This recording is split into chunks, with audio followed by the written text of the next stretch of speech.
أنا بجد اكتشفت ليه أنا ما باحبش أطلب حاجة من حد.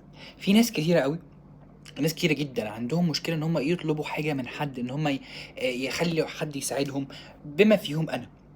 وأنا متأكد لمّا أنا أشرح دلوقتي هالاقي ناس كتيرة بتrelate بتقول أيوه أنا كمان كده. المهم يعني أنا مثلًا ممكن أمشي في طريق 4، 5 ساعات ولا إني أطلب من حد حاجة وممكن يخلّي لي الطريق ده دقيقتين. ما أقدرش أعمل كده إلا في حالتين. أول حالة إن ما فيش في الدنيا حد بما فيهم أنا يقدر يحل لي الموضوع إلا الشخص ده، فباطلبها وبتكون صعبة عليّا أوي بس فاهمين الظروف. الحالة التانية إن أنا لمّا أكون قادر أدّي مقابل، عشان كده بادفع، باكون عامل مصلحة فباطلب من حد يردّها لي، بادخل بقى بالطريقة دي. غير كده ما باطلبش. أنا ممكن يعني أموّت نفسي وأنا أطلب حاجة من حد. أنا دلوقتي اكتشفت ليه الموضوع ده بيحصل معايا. أنا يا جماعة وأنا صغير كان في أطراف حواليّا بيدّوني وعود، بيدّوني كلام، وبيخلّوني وأنا طفل صغير عندي عَشَم، عندي حماس، بيخلّوني أفكّر في اللي هيحصل بعد ما آخُد اللي أنا مستنّيه، اللي أنا اتوعدت بيه. فكل مرّة حرفيًا كل مرّة كانت بتبوظ.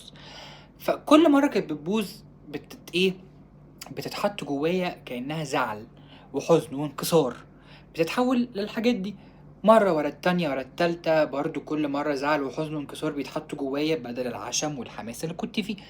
فخلاص لما جسمي جاب اخره حول الموضوع لغضب وحالة من البانيكينج، ودماغي بتتشتت، بفقد ثقتي بنفسي، بتعصب جدا بطريقة مرعبة.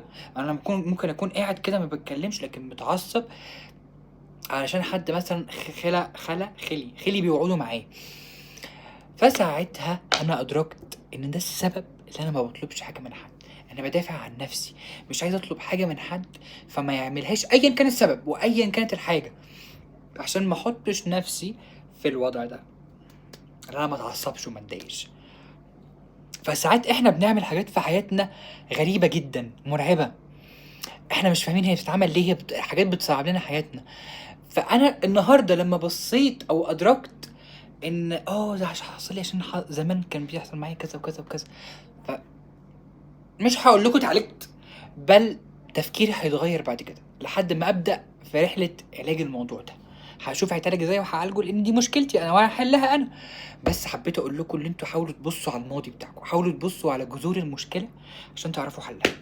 السلام عليكم. أنا اتأخرت أوي، يا لهوي 3 دقايق، مين هيتفرج للآخر ده؟